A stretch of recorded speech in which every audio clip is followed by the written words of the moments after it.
तो देख सकते हैं हमारे पीछे जय बिहार, जय जय बिहार के नारे से जो है जिस प्रकार जन सुराज के लोग जो है अपने बिहार बदलाव के लिए आगे बढ़े हुए हैं। और हमारे साथ सौरभ जी है जो जन सुराज की तरफ से बड़हाड़ा विधानसभा में चुनाव में उतरे हुए हैं और बड़हाड़ा विधानसभा के भविष्य को बदलने के लिए जो लड़ाई लड़ रहे हैं। अब देखना यह है कि बड़हाड़ा विधानसभा की जनता जो है कितना इनका साथ देती है, क्योंकि हम लगभग बड़हाड़ा विधानसभा के हर क्षेत्र में घूमे हैं और जहां पे हमने देखा हुआ है कि हर जगह पे बाढ़ को लेकर समस्या है, विकास को लेकर जो है लोग नाराज है, त्रस्त है कि यहाँ पे लगभग 20 साल से एक ही सरकार के लोग जो है काम कर रहे हैं लेकिन विकास नहीं हुआ। अगर सौरभ जी विधायक बनते हैं तो क्या विकास करेंगे? नहीं, विकास तो होगा ही। हमारे नेता ने ही बोला है, इसके लिए प्लान करके रखा है बाढ़ पे पूरे बिहार के लिए। तो बाढ़ तो मेरे यहाँ 2 महीना में 4 बार आया। 2 महीना में 4 बार, 2 महीना में 4 बार, मई के लास्ट से लेकर के और अब तक 4 बार बाढ़ आया। अभी 10-15 दिन हुआ हम लोग उससे थोड़ा सा निजात मिला है हम लोगों को। तो बाढ़ का तो समुचित और ठोस व्यवस्था होगा ही होगा। और यहाँ हमारे विधानसभा के अंदर तमाम समस्या है। अब उसको अलग अलग पंचायत का अलग अलग समस्या है, बेरोजगारी का वैसी आलम है। और आप बोल रहे हैं 20 वर्ष से, हम समझते हैं कि बड़हाड़ा में एक ही परिवार का राज है लंबे समय से, 1-2 बार छोड़ दीजिए तो एक ही माननीय विधायक हैं। और वो विधायक नहीं हैं, न जनता के सेवक हैं, वो राजा हैं, वो राजा की तरह जीवन जीते हैं। तो इसलिए हम लोग समझते हैं कि बिहार में बड़हाड़ा के अंदर जनता का सेवक होना चाहिए। हाँ, मतलब प्रशांत किशोर बात करते हैं बिहार बदलने की और आप चाहते हैं कि बड़हाड़ा बदलाव होना चाहिए। हाँ, बिल्कुल बदलाव होना चाहिए। बड़हाड़ा को तो पूरा बदलना है भाई। हाँ, पूरा कुछ हुआ ही नहीं है। अभी आप ही के चैनल पे हम देख रहे थे हमारे ही क्षेत्र में कितना पानी लगा हुआ है जांग भर। माननीय विधायक जी बोलते हैं कि सब गांव तक रोड बन गया है। हाँ, तो आपके चैनल को उनको देखना चाहिए कि कितना पानी लगा है और वोट बहिष्कार की बात हो रही है। तो इसमें माननीय विधायक जी को संज्ञान लेना चाहिए या और आत्मचिंतन करना चाहिए कि कहीं ना कहीं गलती हुई है। उम्र के अंतिम पड़ाव पे हैं तो अब तो उनको आराम करना चाहिए था। फिर भी चुनाव के मैदान में हैं, लेकिन हम लोग कहेंगे कि आप हम लोग को आशीर्वाद दीजिए, अब आपसे चल नहीं रहा है। हाँ, आप राजा हैं, आराम करिए राजा की तरह। आपका भी सेवा हम लोग करेंगे, आप मदद करिए, हम लोग को जिताइए, आइए आपका बेटा आपका सेवा करेगा। हाँ, प्रशांत किशोर कहते हैं कि जन सुराज आएगा 5 काम आ जाएगा। सौरभ जी आते हैं तो वो कौन सा 5 काम? 5 काम तो हमारे नेता बोल ही रहे हैं। उसके अलावे हम लोग 5 काम हमारे विधानसभा के अंदर है। बाढ़ का हमारे विधानसभा के अंदर एक महाविद्यालय नहीं है। शिक्षा का जो बात हमारे नेता बोल रहे हैं तो 1 महाविद्यालय 2 महाविद्यालय तो होना ही चाहिए। स्कूल का अलग अलग, मैंने यहाँ तो मैंने आप बोलिए कि प्राइवेट स्कूल भी नहीं है अच्छा जो लोग प्राइमरी एजुकेशन प्राप्त कर सके। तो ये सब व्यवस्था है। स्वास्थ्य का सबसे बड़ा इशू है। आप समझेंगे ग्रामीण इलाकों में आप प्रसव कराना हो अगर महिलाओं का तो बाढ़ के समय में नाव पर ही मृत्यु हो जाती है, घर में मृत्यु हो जाती है, प्रसव नहीं हो पाता है।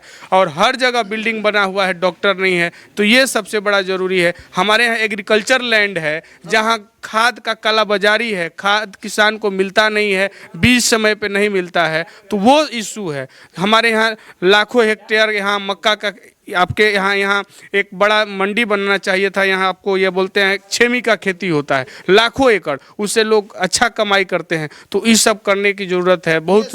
हाँ, लेकिन इससे बड़ा समस्या हमने देखा है खासकर बड़हाड़ा विधानसभा में रोड नल जल तो प्रॉब्लम है ही, बाढ़ है ही।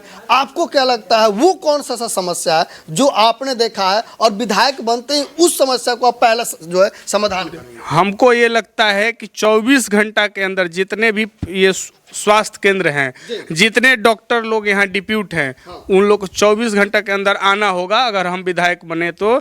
अगर एक बुखार की दवा भी लेनी है तो आपको मेडिकल जाने की ज़रूरत नहीं है। आप स्वास्थ्य केंद्र पर जाइए, वहाँ डॉक्टर बैठे हुए मिलेंगे, वहाँ आपको जाकर की दवा मिलेगी। स्वास्थ्य सबसे बड़ी इशू है हमारे यहाँ। शिक्षा का बहुत बड़ा इशू है। ये तो स्वास्थ्य को लेकर आप काम करेंगे। लेकिन इससे बड़ी बात यह है कि आपके ही बड़हाड़ा विधानसभा में चाहे वो इंडिया अलायंस हो या एनडीए हो, उसके दिग्गज महारथी जो है मैदान में उतरे हुए हैं। बहुत सारे निर्दलीय कैंडिडेट भी है। लेकिन जन सुराज से आप आए हैं तो आप इस बीजेपी के गढ़ में जन सुराज का झंडा कैसे गाड़ेंगे? किसी का कोई गढ़ नहीं होता है।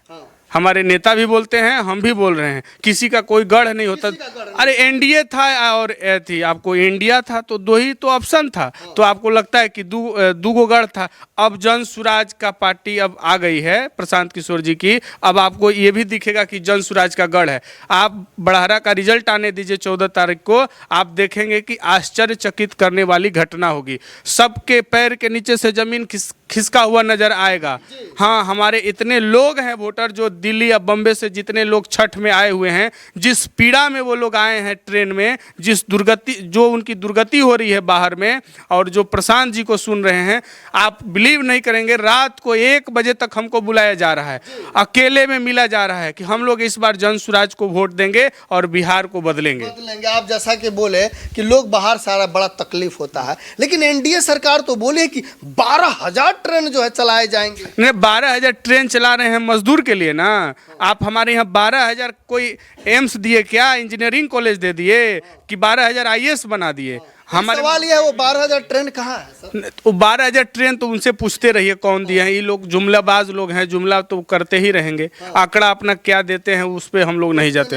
हाँ, लेकिन बदलाव होना चाहिए। नहीं, एकदम बदलाव होना चाहिए। बदलाव होना चाहिए। बिल्कुल बदलाव। सौरभ जी को क्यों लाना चाहती है जनता? तो युवा है और इनमें जोश है। सबसे बड़ा चीज़ है कि युवा है तो काम जरूर करेंगे। काम करेंगे। यस यस, भरोसा है, एकदम भरोसा है। काम करेंगे। अगर सौरभ जी आते हैं तो आपके विधानसभा की जनता का समस्या समाधान एकदम समाधान करेंगे।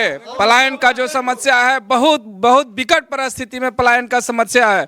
आदमी, हम लोग गुजरात जाके, बड़ोदरा जाके कमा के, ट्रेन में जगह नहीं मिलता है, आदमी मर जाता है।